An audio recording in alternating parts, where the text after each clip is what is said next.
Welcome back to the walkthrough, where every single week we check off the most trending topics in your real estate industry. I'm your co-host, Byron Lazine, along with the broke agent, Eric Simon. Returning to the show is David Childers, the president of KCM Keeping Current Matters. We've got some really hot topics on the list this week in the real estate industry that he is going to break down for us.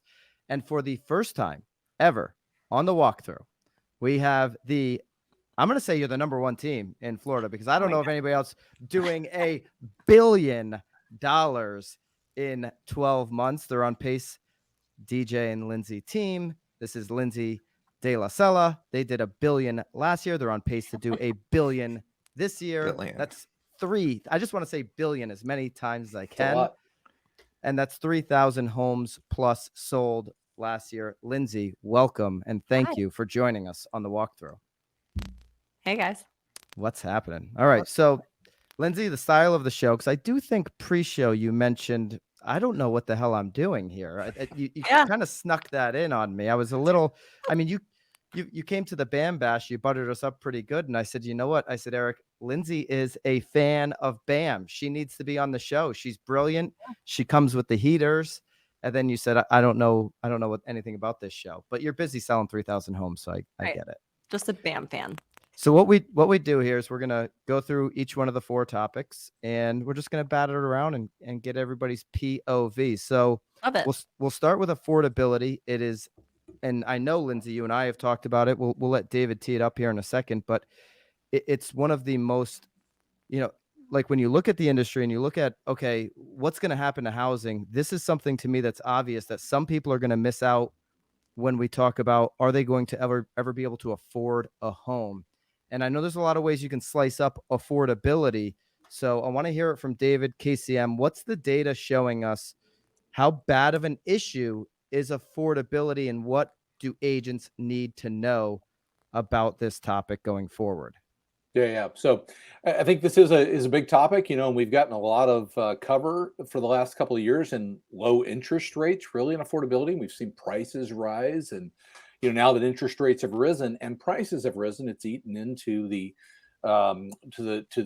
dollar and how people can afford a home. So what you have as a graphic, there's a housing affordability index that NAR releases on a monthly basis, and if you look at that right now, it's at 98.5, the red bar there.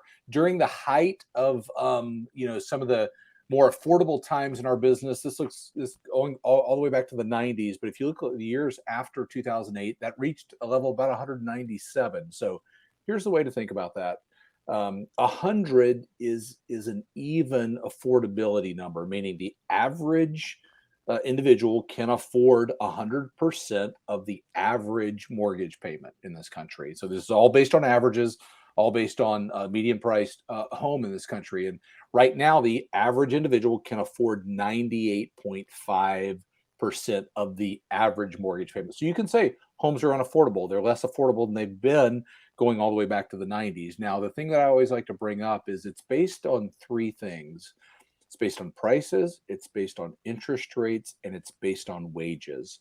And so from there, you can then apply your expert opinion. What do you believe about prices? What do you believe about interest rates? What do you believe about wages in this country? And that will give you the outlook for affordability, but no doubt lower than what we've seen in quite some time due to the market that we've seen over the last 24 months. Lindsay, 3,000 homes sold. You're meeting your team. You and your team are meeting with a lot of prospective home buyers, people who are buying, selling, all different scenarios. Has affordability been a huge concern for many people that you're coming to counter with? In the last year, especially, all of 2021, we were seeing prices kind of rapidly go up. And, that's when we kind of started hearing about interest rates and what could happen. And I don't know if we're seeing people who flat out can't afford to buy a home right now. What I think we're seeing is people with very different expectations of what they can afford. And so I think we're hearing people say maybe on social media or out and about that, oh, it's so hard to afford a home right now. But really, it's more difficult right now to afford a home with a pool near the beach with marble countertops. That's kind of what we're seeing, right? If someone wants to buy a home and they're qualified to buy a home, they can't afford it because we're seeing it. We saw it 3,000 times last year, and we're going to see it 3,000 times again this year. Sometimes it's about what are you willing to give up to be a homeowner, start paying your mortgage instead of somebody else's. There's often concessions no matter what level you're at. Even if you go into the higher price ranges, if you can afford a higher price range, you always want more. That's a never ending part of like human nature. Yeah, I And want the bigger sometimes, pool. yeah, and I think sometimes you were even seeing people coming out of COVID, right? Maybe they were living at home, maybe they were living with their parents, and their parents have a really nice house. And then they finally wanted to move out, they wanted to buy their own, and they wanted something kind of nice. And they just didn't realize that, that extra half bath is pretty expensive. Like it just costs more money, and an updated kitchen just costs more money. And I think that is where the disconnect was with affordability. If I go back to the chart that KCM put together from NAR, if I'm looking at this and I'm an agent and David, I'm going to use this, in some type of marketing piece, some type of educational piece to my consumers, that last line looks concerning. So what's the hook? What's the angle that I'm going to utilize to educate them on what's going on? I think it's a great point. And I think going back to Lindsay's point, I don't think the number of people, right? We're not in an apocalyptic scenario at affordability. That would be my first point. To say 98.5% of the average payment is affordable is not outrageous. But what we are seeing is the media talk about this, right? Rising prices, rising interest rates. This isn't sustainable. Nobody can afford a house. So it's a little bit more of myth busting and bringing the truth more than anything else. There's no doubt homes have appreciated. We all know that over the last couple of years at a very quick rate. There's no doubt interest rates have gone up this year, but we're not in a scenario where it's something that is causing the market to massively shift. But here's what is important. We're in a very different scenario than we have been in the last couple of years. Matter of fact, almost the last 10 years. And so it's educating people to understand that and really, really be able to process that. And where it kind of gets tricky, Byron, you'll know this. Like, I mean, all of those numbers David's pulling, I mean, those are national numbers. Yeah. And what we saw happen during this pandemic were people leaving certain areas of the country and flocking to other areas. So there is some truth to that statement that maybe there are certain states that have become unaffordable to some people, but that doesn't mean that other states haven't become more affordable, maybe. Right. Yeah, I mean, 3,000 homes sold in Jacksonville, St. Augustine for you and your team, Lindsay. I'm certain, knowing Florida a little bit, that it's been a lot of people from out of state that have come move in. And it's a desirable area when you have a great location, a location that is going to be desirable far into the future. You have a lot of people, a lot of demands coming in there. That's probably been one of the biggest factors of pushing those prices up as well. Right. So that was kind of one of those funky things is we were seeing people coming from other states flocking to Florida, willing to pay cash or paying cash well over the appraisal. And so, I mean, yes, you're right in saying that for some people, maybe local people, maybe people who are native to Florida or native to North Florida specifically, it did seem to become unaffordable to them. But this is that thing where you're seeing it from people flocking from other states coming here. It was very affordable to them, right? They're willing to pay above the seller's asking price. So it's kind of this weird thing we're seeing. Lindsay, I'm looking at, when I look at the chart, and for like in your area, I know a lot of cash buyers. This might be a good tool to utilize, and you can do it. You can try KCM for free. I would encourage you. I know it's working with my agents and my business. The same thing with Lindsay when we want to educate our consumers. I might be putting this out there and showing them the difference between the affordability in, say, Jacksonville, where a lot of people are coming in cash, or St. Augustine, where there's maybe even more cash, and what's being told to them nationally. And it's a great way to help people make the decision on when they should be selling or when they should be buying. And also, this might be in the reverse, something that pushes that seller over the edge. It's like, I'm going to wait till next year. Hey, we do see to David's point, a different market than we did the last couple of years. If you're going to sell in the next 12 months, just capitalize right now. Here's your data. No doubt. Yeah. No doubt. Love it. All right. So Confirmed. try those slides down below. Try kcm.com/BAM. You can try it out actually for free. Let's go to the Fortune article that just came out, because this is something that for sure consumers are looking at when these national headlines, and they're seeing things like this one here where it says odds of falling home prices, and they're licking their chops if they've been sitting on the sidelines rooting for prices to go down the last 3 years, and they see a headline like this that there's there's falling home prices coming. Well, let's put up this map of the country. This is actually an interactive map, and it shows us kind of the hot spots for where they believe home prices are going to fall. Lindsay, you'll like that.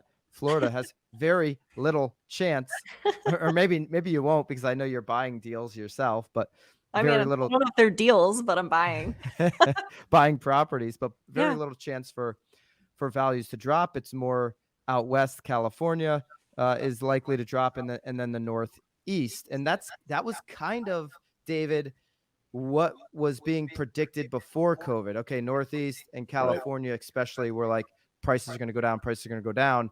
And now that we're getting post-COVID, they're starting to predict similar outcomes that we previously saw. Yeah. So here's what I would say about that. Saw the article and have looked at that. What we follow are a couple of different things. The Case-Shiller report that comes out, FHFA, they monitor and measure prices at a city level and a regional level. Two things are for sure right now. One, year over year price appreciation is there. So they measure price in two different ways, year over year and month over month. So you think about year over year, you take this month as compared to this month last year, and how much did prices grow? That's all positive. In most cases, in most markets, that's double digit positive. When you look though at the Case-Shiller report right now, month over month, you are seeing some West Coast cities, Portland, San Francisco, San Diego, Seattle, that are showing slight depreciation month over month. Now, our research team is staying on top of this, looking at that, saying, okay, what does that look like? Here's what I would start to look at in those cities is, where is inventory at? Generally, in markets across the country, we are below where we need to be in inventory. But what we want to watch in that is, where is inventory heading in these markets that are starting to, appear that way. Yeah, and this information here from Fortune's from CoreLogic. They're predicting that U.S. home prices are poised to rise another 4.3% from June of this year to June of next year. So, over the next, 12 months, going backwards from June and forward, that we'll see an overall increase of over 4%. But that regionally, to your point, David, of what you're tracking with Case-Shiller, regionally, there are some particular markets that are starting to decline. Florida does not look like one of those, according to CoreLogic. Lindsay, do you have any feel that you would see prices decline at all, or are you pretty positive they'll continue to go up? All right. So in Florida, I think what we're seeing, this goes back to what I said about how I think people kind of manipulate data to be what they want it to be, right? So if you're a buyer that is struggling to buy a house, you want to believe that pricing is going down and that one day you'll get a better deal. Yeah. And so what we're seeing right now is, we're not necessarily seeing closed sales going down in value, right? So we are still seeing year over the year, month over month, pricing is higher, right? What closes? What we are seeing being lower might be lofty listing prices, right? That are just totally unrealistic, that people still think, there's not a single house for sale within 100 miles of their house, and that they can just price it $1 million over ask, right? And so that is where we're seeing some pricing coming down. So I wouldn't say that's necessarily making it more affordable or pricing coming down like people might want to believe. We're just seeing sellers become more realistic, price it within comps, price it within what has recently sold around them. And so that's all we're seeing. David, any feel when we take a national number, how much, say, Florida, California, Texas, and New York drive that national number? Like if CoreLogic is saying 4.3% increase in home values over the next 12 months, how much is those four big states that I just mentioned driving the ball? Well, you're going to see more than their fair share of transactions. So it's going to lean on that market. Now, here's an interesting thing. So I mentioned those markets that we talked about, and these are slight decreases, 0.1%, but they're going to be capitalized on the media. You take Tampa and Miami, you're seeing positive month-over-month appreciation. I think the message right now is over the last couple of years, the list price was sort of the floor in a scenario, and today the list price is sort of becoming the ceiling, like a more normalized market, for those that are out there. But no doubt, Byron, those numbers are going to be swayed by those markets you mentioned. Eric, being a buyer, seeing California red, does that make you say, okay, does your natural instinct say to you, I'll be able to wait? Yes.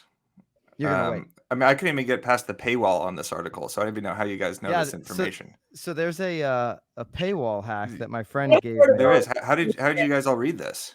Yeah, I should have sent you the readable link. Yeah, I got through like 2 sentences. And it also means you've been saw. reading Fortune magazine like a lot, because your first one is usually free. Oh, okay. Were there any memes in Fortune magazine or no? No, I don't think so. Must very entertaining to me. Must be searching Fortune magazine for some reason. Yeah. All right, Eric, you called me freaking out the other day.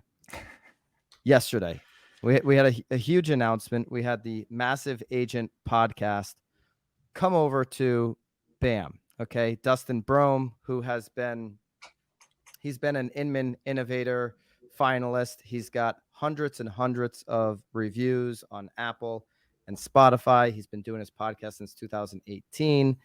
He gets all kinds of, tens of thousands, 20s of thousands of downloads for all of his audio podcasting. Came over to the BAM network to really increase awareness from a video and social perspective.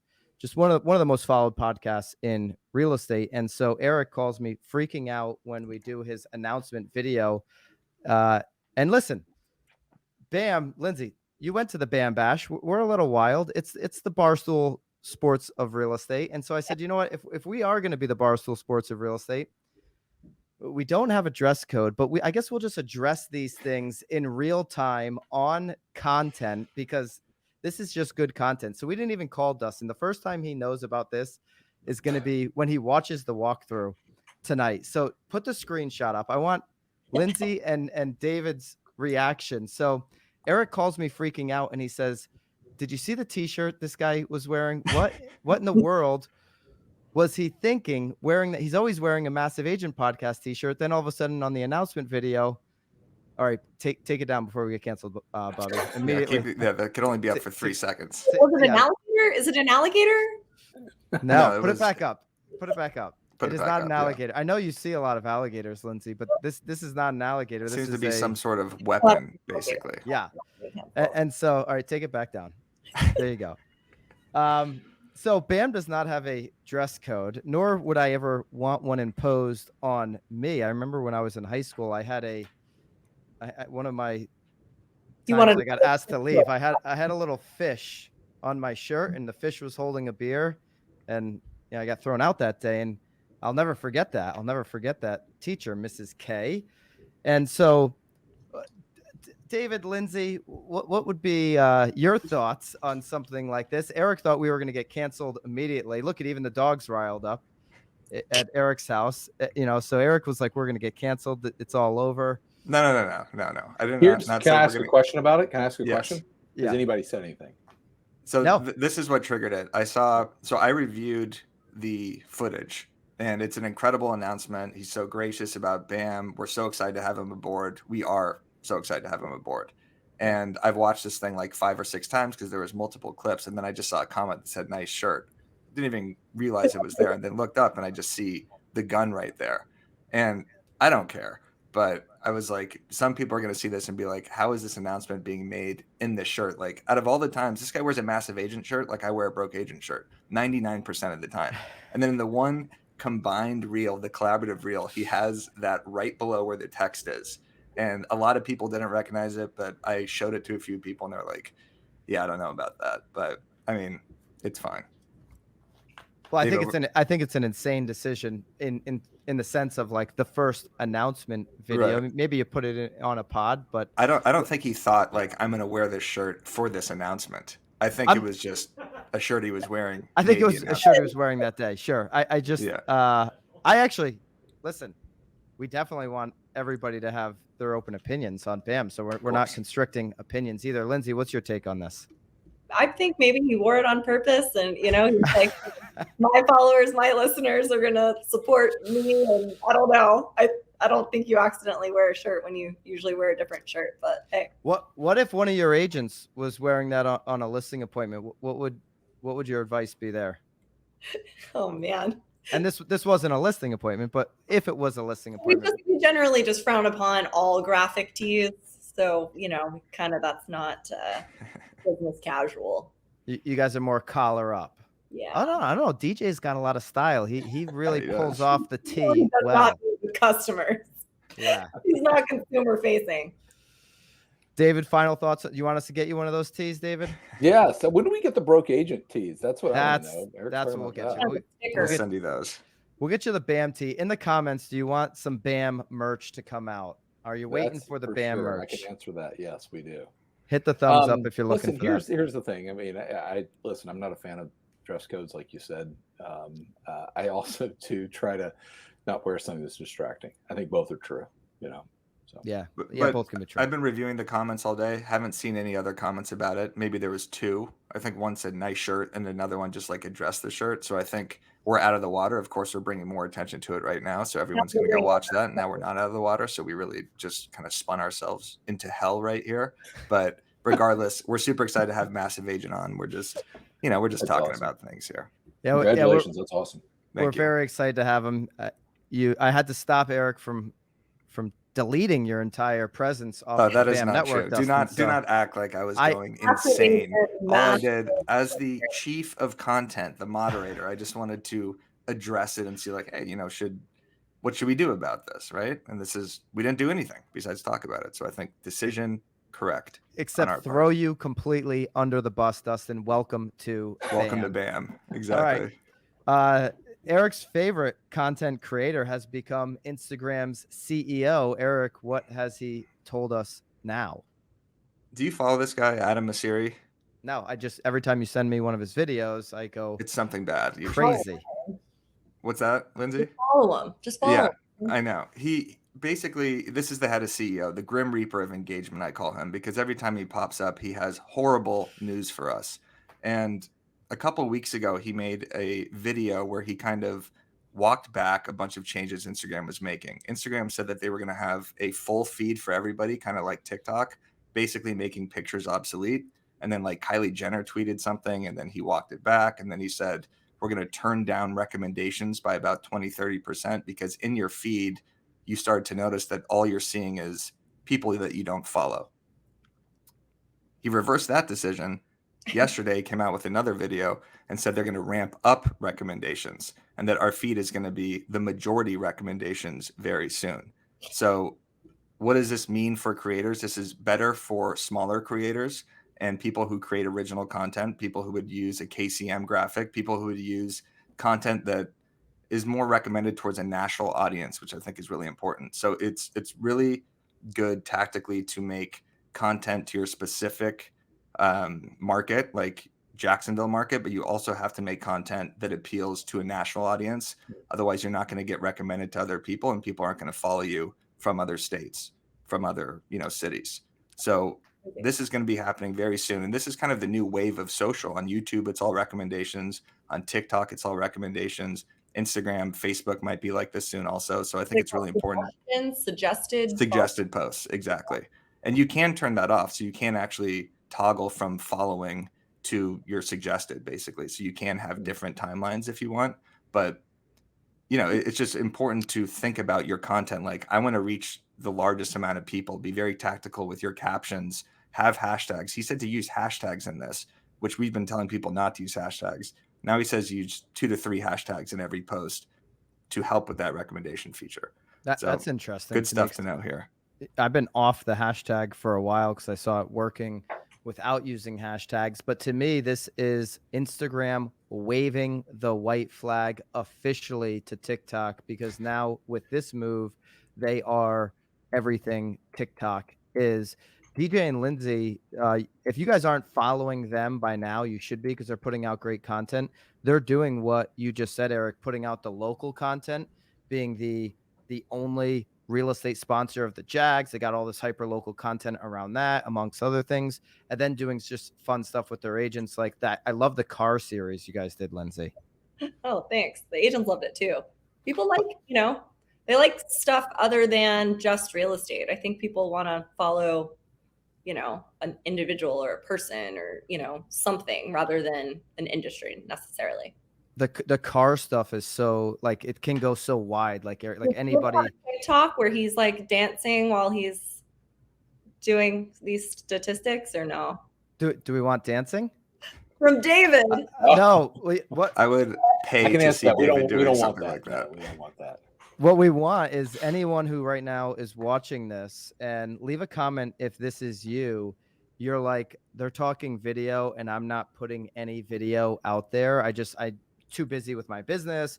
I'm on showings too often. I'm going on listing appointments every single day. And I know I need to be getting videos out there. I mean, actually Dustin, earlier this week in a clip said, if your face isn't visible on the internet, you're making a massive mistake. And KCM has a tool for that called Real Talk. This is unbelievable. It allows you to take the stress out of creating, get the video up. And I believe it makes your creative juices more powerful, because then people are going to comment on your video and you have your next topic.